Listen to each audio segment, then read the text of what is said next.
Bismillahirrahmanirrahim. Assalamualaikum warahmatullahi wabarakatuh. Alhamdulillah, puji syukur kepada Allah Subhanahu wa Ta'ala, Ruh semesta alam yang tidak patut kita sembah hanya selain kepadanya. Dan salawat serta salam tak lupa kita kirimkan kepada Nabiullah Muhammad SAW, Nabi Rahmatan lil Alamin. Langsung saja, pada kesempatan video saya kali ini, saya akan membahas materi tentang Madrasah Nizamiyah untuk memenuhi tugas akhir dari mata kuliah Sejarah Pendidikan Islam. Sebelum kita lanjut ke materi, pertama-tama saya akan memperkenalkan diri dulu. Perkenalkan, nama saya Reski Ramdayani Hasbi, NIM 19.100.10, Prodi Pendidikan Agama Islam. Langsung saja kita ke materi pertama, yaitu latar belakang berdirinya Madrasah Nizamiyah. Dalam sejarah pendidikan Islam, makna madrasah tersebut memegang peran penting sebagai institut belajar umat Islam selama pertumbuhan dan perkembangannya. Penjelmaan istilah madrasah sendiri secara definitif baru muncul pada abad ke-11. Madrasah Nizamiyah yang dianggap oleh kalangan sejarah sebagai madrasah pertama yang berdiri dalam artian bahwa Madrasah Nizamiyah merupakan pondasi sekaligus prototipe dari kelanjutan pendidikan Islam saat ini. Adapun latar belakang berdirinya Madrasah Nizamiyah yang paling mendasar dalam beberapa literatur sejarah peradaban Islam adalah adanya perseteruan antara kelompok Sunni dinasti Saljuk dengan kelompok Syiah dinasti Fatimiyah di Mesir. Dinasti Saljuk berkeyakinan bahwa ideologi harus dilawan dengan ideologi karena institut madrasah merupakan alat atau senjata untuk melawan Syiah dengan menanamkan doktrin-doktrin Sunni. Kedua, faktor-faktor berdirinya Madrasah Nizamiyah. Segala sesuatu yang ada atau muncul pasti tidak lepas pada adanya faktor yang mendorong atau menyebabkan sesuatu itu berdiri. Berdirinya Madrasah Nizamiyah juga karena adanya faktor-faktor yang mendorong. Adapun beberapa faktor-faktor diantaranya yaitu: pertama, pada saat itu merupakan zaman yang suram dari pendidikan. Oleh karena itu, didirikanlah Madrasah Al-Mulk agar para penuntut ilmu tetap dapat menimba ilmu dengan lancar. Yang kedua, pada ajaran Syiah tersebar luas, maka didirikanlah Madrasah Nizamiyah untuk menentang ajaran Syiah dan menyebarkan pemikiran Sunni. Yang ketiga, dengan kebutuhan masyarakat umumnya dalam rangka hidup dalam kehidupan yang sesuai dengan ajaran dan keyakinan mereka, maka didirikanlah madrasah ini untuk memfokuskan pada ajaran fikih guna memenuhi kebutuhan spiritual mereka. Ketiga, kurikulum dan materi di Madrasah Nizamiyah. Rencana pengajaran di Madrasah Nizamiyah tidak ditemui dengan tegas. Menurut Mahmud Yunus, rencana pengajarannya adalah ilmu-ilmu syariah saja dan tidak ada ilmu-ilmu hikmah atau filsafat.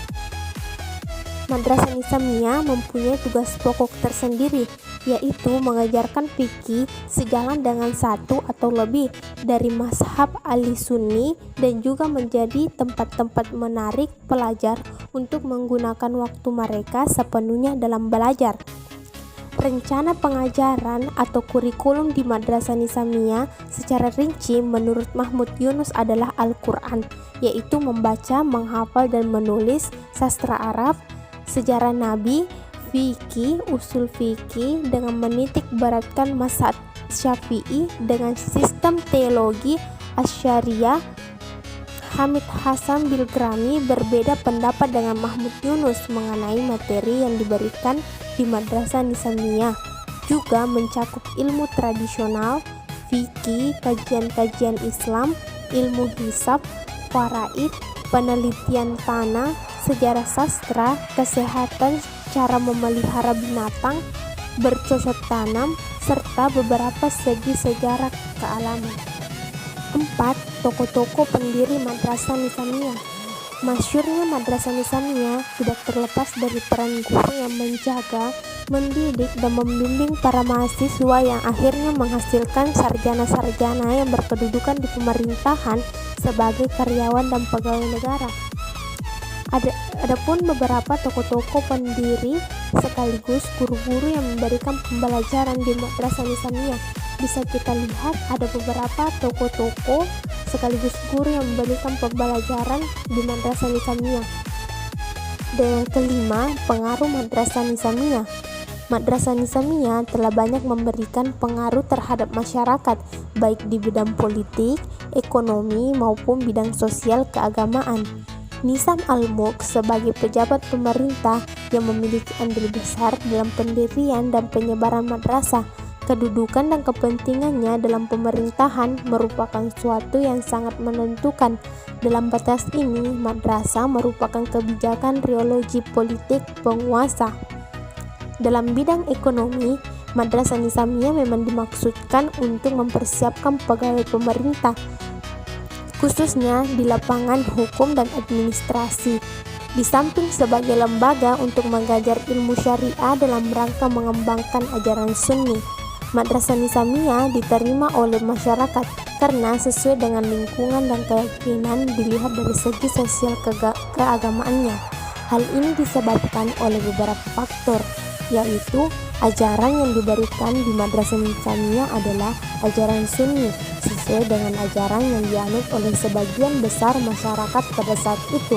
Yang kedua, Madrasah Nizamiyah diajar oleh para ulama terkemuka. Dan yang ketiga, madrasah ini memfokuskan pada ajaran fikih yang dianggap sesuai dengan kebutuhan masyarakat umumnya dalam rangka hidup dalam kehidupan yang sesuai dengan ajaran dan keyakinan mereka. Ya, itulah tadi pemaparan materi dari saya. Semoga video ini bisa bermanfaat bagi kita semua. Lebih kurangnya mohon dimaafkan. Wassalamualaikum warahmatullahi wabarakatuh.